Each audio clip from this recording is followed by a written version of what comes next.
Thank you very much, Commissioner Designate, for jumping so effortlessly between the broad topics of your portfolio. I would like to talk about more of the single market portfolio, something we haven't talked so much about yet, particularly simplification and that regarding the digital fairness rules. I was very pleased to see that in your mission letter there are a lot of issues that are very dear to my group, particularly reduction of bureaucracy, simplification, streamlining, because I think we need a turnaround when it comes to regulation, and it needs to be Commission and Parliament and Council to work for a real change. And you yourself said, looking at the Digital Fairness Act, we need to complement it with existing laws. The fitness check we saw only assessed 3 fields, but there are rules in place for many other areas.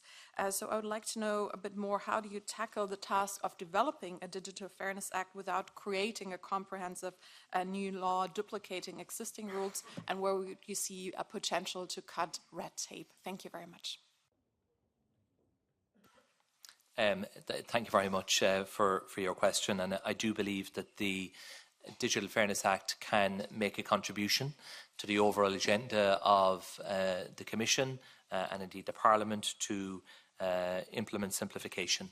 And it was indeed another aspect addressed in the recently completed digital fitness check of EU consumer law that you have referenced in your opening remarks. For example, in the area of consumer information, the fitness check identified scope for simplifying the information obligations in the case of purchases of digital content in video games and in-app purchases. That's just one example.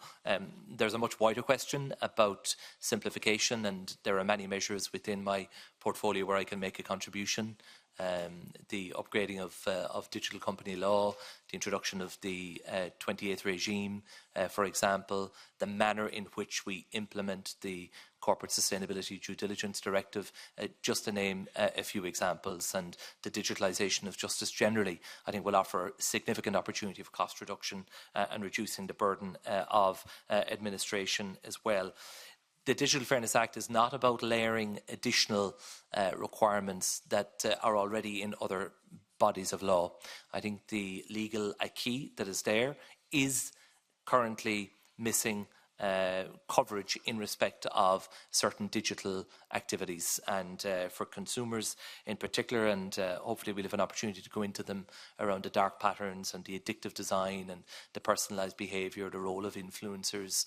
I gave the simple example earlier on of, you know, we all sign up to subscriptions. It seems to be very easy to sign up. It's really difficult to cancel a subscription.